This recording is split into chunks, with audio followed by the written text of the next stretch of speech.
కేంద్ర ప్రభుత్వం వక్ఫ్ బోర్డుకు సంబంధించి సవరణ చేయడం జరిగింది. కానీ ముస్లిం వర్గాల నుంచి, మైనార్టీల నుంచి మాత్రం 1995 అమెండ్మెంట్కి సంబంధించి దాన్ని ఉంచాలని చెప్తున్న నేపథ్యం కనబడుతుంది. కాబట్టి కేంద్ర ప్రభుత్వ వైఖరికి నిరసనగా హైదరాబాద్లో ముస్లిం మైనార్టీలు అంతా కూడా భారీ ర్యాలీని తీయడం జరిగింది. దీంట్లో భాగంగానే ఈ రోజు అంబేద్కర్ స్టాచ్యూ వద్ద శాంతియుత నిరసనను వ్యక్తం చేయడం జరిగింది. మలక్పేట్ కాంగ్రెస్ పార్టీ ఇన్ఛార్జ్ షేక్ అక్బర్ ఆధ్వర్యంలో కూడా ఈ సైలెంట్ గా ప్రొటెస్టేషన్ అంతా కూడా చేయడం జరిగింది. అటు బాబు జగజీవన్ రావు విగ్రహం నుంచి కూడా అంబేద్కర్ స్టాచ్యూ ట్యాంక్ బండ్ వరకు నిరసన వ్యక్తం చేస్తూ శాంతియుతంగా ఈ వక్ఫ్ బోర్డుకు సంబంధించిన అమెండ్మెంట్ పైన కూడా నిరసన వ్యక్తం చేయడం జరిగింది. ప్రస్తుతం మనతో పాటు మాట్లాడడానికి మలక్పేట్ కాన్స్టిట్యున్సీ ఇన్ఛార్జ్ షేక్ అక్బర్ గారు వారిని ప్రతినిధి. సార్ చెప్పండి, శాంతియుతంగా ఈ రోజు వక్ఫ్ బోర్డుకు సంబంధించి ఏదైతే అమెండ్మెంట్ ఉన్నారో దాని గురించి చేయడం జరిగింది. అసలు ఏం జరిగింది దీనికి సంబంధించి? అంటే కేంద్ర ప్రభుత్వం ఆమోదించింది కదా, ఇప్పుడు ఎందుకు చేస్తున్నారు? మోదీ తీసుకొచ్చిన ఈ నల్ల చట్టాలు, కాన్స్టిట్యూషన్ కి ఎగనెస్ట్ తీసుకున్న ఈ చట్టాన్ని ముస్లిం సమాజం వ్యతిరేకిస్తుంది. ఎందుకంటే గత 10 సంవత్సరాల నుంచి మోదీ వచ్చిన తర్వాత ముస్లింల మీద అటాక్స్ జరుగుతూ ఉన్నాయి. ఇది కాన్స్టిట్యూషన్ కి ఎగనెస్ట్ గా జరుగుతుంది. సో మా పోరాటం కాన్స్టిట్యూషన్ మీద బాబాసాహెబ్ అంబేద్కర్ గారు రచించిన కాన్స్టిట్యూషన్ ఆధారంగా భారతదేశం నడవాలి. అలా కాకుండా మోదీ సర్కార్ ఆయన సొంత రాజ్యాంగాన్ని సృష్టిస్తున్నాడు. కాబట్టి దానికి ముస్లిం సమాజంతో పాటు ఎస్సీ, ఎస్టీ, బీసీ, మైనార్టీస్ అందరూ కలిసి ఈ బిల్లుకు వ్యతిరేకంగా మాతో పాటు కలిసి రావడం జరిగింది. వాళ్ళందరికీ మనస్ఫూర్తిగా ధన్యవాదాలు తెలుపుతున్నాను. అలాగే ఇది పేద ముస్లిం వర్గాలను ఉన్నతులుగా చేయడానికి, ధనవంతులు చేయడానికి కోసం తీసుకొస్తున్నాం. ఎందుకంటే వక్ఫ్ బోర్డుకు సంబంధించిన భూములన్నీ కూడా కొంతమంది పెద్దల వద్దనే ఉన్నారు అంటున్నారు. ఎంతవరకు నిజమా? ఇప్పుడు మోదీ మీద ఆ నమ్మకం మేము పెట్టుకోవచ్చు అంటారా? గత 10 సంవత్సరాల నుంచి ఇన్ కేసు ఆయన ముస్లింస్కి ఏమైనా చేయాలనుకున్నప్పుడు గత 10 సంవత్సరాల వచ్చేలో ముస్లింస్కి ఇది తీసుకొచ్చాను, ఈ పథకం తీసుకొచ్చాను, ఈ ఎంప్లాయ్మెంట్ ఇచ్చాను, ముస్లింకి ఈ ఎంపవర్మెంట్ చేశాను, ఒక్క ఎగ్జాంపుల్ చెప్పండి. అలాంటి దాంట్లో ఈ రోజు ముస్లింస్కి, నేను పేద ముస్లింకి సాయం చేస్తా ఈ బిల్లుతోని ఉపయోగపడుతుంటే ఏ విధంగా నమ్మగలుగుతాం? ఇది ముస్లింలకు వ్యతిరేకంగా ఉంది. ఈ ముస్లింల దగ్గర ఉన్న, పేదల దగ్గర ఉన్న భూములను లాక్కోవడానికి తీసుకొచ్చిన చట్టం. అదే ఇప్పుడు వక్ఫ్ బోర్డు దగ్గర 1,20,000 ఎకరాలకు సంబంధించిన భూమి ఉంది. కానీ దీని వల్ల కూడా చాలా తక్కువ అమౌంట్, అంటే వక్ఫ్ బోర్డుకి చాలా తక్కువ అమౌంట్ వస్తుంది. ఇప్పుడు దీన్ని అమెండ్మెంట్ చేయడం వల్ల కూడా ఈ వక్ఫ్ బోర్డుకి ఎక్కువ అమౌంట్ వస్తుంది అంటున్నారు. అసలు దీంట్లో వాస్తవం ఉందంటారా? దీంట్లో 1% వాస్తవం లేదు. ఇన్ కేస్ మోదీ కనుక ఆయన ముస్లింస్ కి మంచి చేయాలనుకుంటే దానికి ఈ విధంగా జరుగుతుంది, నష్టం జరుగుతుందని దాన్ని కరెక్షన్ చేయాలి. అమెండ్మెంట్ చేయాల్సిన అవసరం లేదు. వక్ఫ్ బోర్డులో ముస్లింస్ కాకుండా నాన్ ముస్లింస్ పెట్టడం అనేది ఎంతవరకు సమంజసం చెప్పండి? అదేవిధంగా ఫర్ ఎగ్జాంపుల్ ఎండోమెంట్స్ ఉన్నాయి, టెంపుల్ బోర్డ్స్ ఉంటాయి. వీటన్నిటిలో ఒక ముస్లిం పెట్టగలుగుతారా? పెట్టలేరు. అదేవిధంగా వక్ఫ్ బోర్డులో కూడా నాన్ ముస్లిం పెట్టకూడదు. దాంతోపాటు జుడిషియల్, దీనికి సంబంధించిన ఏదైతే జుడిషియల్ ఉందో దాని పవర్స్ తీసేసి కలెక్టర్కి ఇవ్వడం అనేది డెఫినెట్గా ముస్లిం సమాజం యాక్సెప్ట్ చేయదు. ఎందుకంటే కొంచెం ధనవంతులు పేదవాళ్ళకు ఇది ఉపయోగపడాలనే ఉద్దేశంతో అల్లా పేరు మీద ఇచ్చిన వక్ఫ్ ల్యాండ్ ని బలవంతంగా మోదీ గవర్నమెంట్ తీసుకోవడానికి కుట్రబంతుంది. అసలు మీరు ఏం కోరుకుంటున్నారు? దీంట్లో సవరణలు ఆల్రెడీ చేశామని చెప్పేసి జేపీసీ చెప్తున్నారు కదా, మీరు ఏం కోరుకుంటున్నారు? ఈ రోజు శాంతియుత ధర్నాకు సంబంధించిన ఆబ్జెక్టివ్ ఏంటి?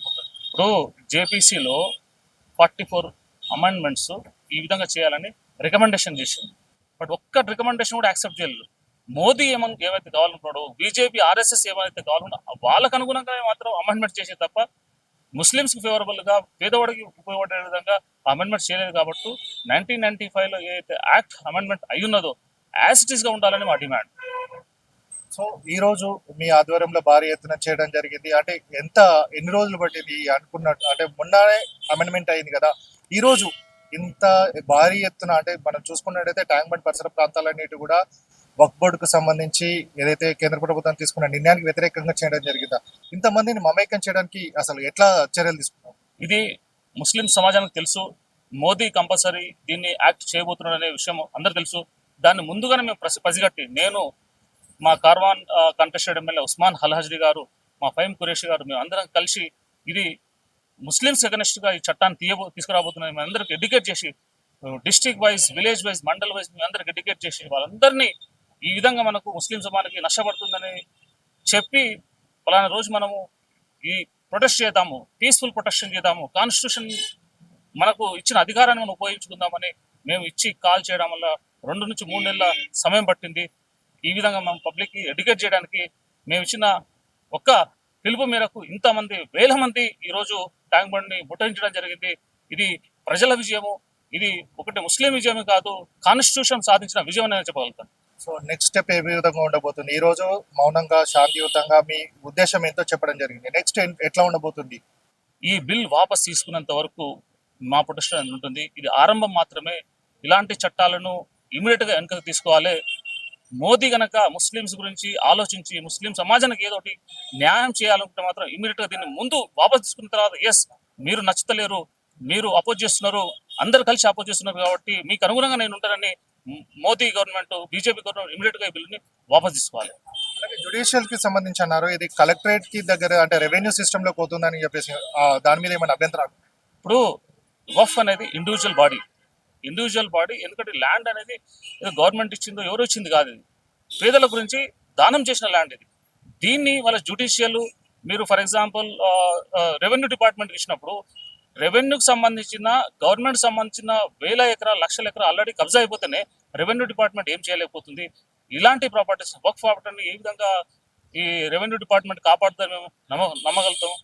ఓన్లీ ముస్లిం సంబంధించింది, ముస్లిం మేనేజ్మెంట్ ఉండడం వల్ల దీనికి న్యాయం జరుగుతుంది మేము అనుకుంటున్నాం. అలాగే ఇప్పటి వరకు కూడా వక్ఫ్ సంబంధించిన ల్యాండ్స్ చాలా మట్టుకు కూడా కబ్జాలకు గురైనాయి కదా, మీ ప్రభుత్వంలో అట్లాంటి వాటిని గుర్తించి ఏమన్నా ప్రభుత్వానికి నివేదిక ఇస్తారా? డెఫినెట్ గా ఇస్తాం. ఎందుకంటే ఈ వఫ్ ల్యాండ్ అనేది పేద ప్రజలకు చెందాలి. ఈ ల్యాండ్స్ ఎవరు కబ్జా చేసుకున్నా కానీ ఇది ఆరంభం మాత్రమే చెప్తున్నాం. ఒకటి, మోదీ దీన్ని ఉన్నదాన్ని లాక్కోవడం, ఆల్మోస్ట్ 70% ఆల్రెడీ కబ్జా అయిపోయింది. ఉన్న 30% మోడీ గవర్నమెంట్ దీన్ని లాక్కోవడానికి చూస్తుంది.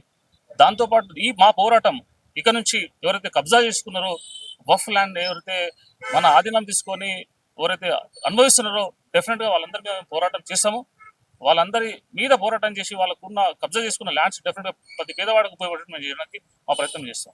సో మొత్తంగా చూసుకున్నట్టయితే ఏదైతే కేంద్ర ప్రభుత్వం తీసుకొచ్చిన అమెండ్మెంట్ వక్ఫ్ కు సంబంధించిందో అదంతా కూడా లోపభూయిష్టంగా అవుతుందని చెప్పేసి, అలాగే తమ పోరాటానికి సంబంధించి ఇది ఆరంభం మాత్రమే, దాని చట్టంలో సవరణలు ఏవైతే ఇవ్వడం జరిగిందో వాటన్నిటి కూడా చేసే వరకు కూడా పోరాటం సాగుతుందని, ఇప్పటి వరకు ఈ రోజు ఎంతో మంది వేలాదిగా తరలి రావడం జరిగింది. దీనికి సంబంధించి ఇది మొదటి స్టెప్ కాబట్టి కేంద్ర ప్రభుత్వం దీన్ని ఉపసంహరించుకునే వరకు కూడా తమ పోరాటం ఇలాగే సాగుతుందని కూడా కాంగ్రెస్ పార్టీకి సంబంధించి మలక్పేట ఇన్ఛార్జ్ షేక్ అక్బర్ చెప్పడం జరుగుతుంది. వీడియో ప్రభాకర్తో గణేష్, సమయం టీవీ, హైదరాబాద్.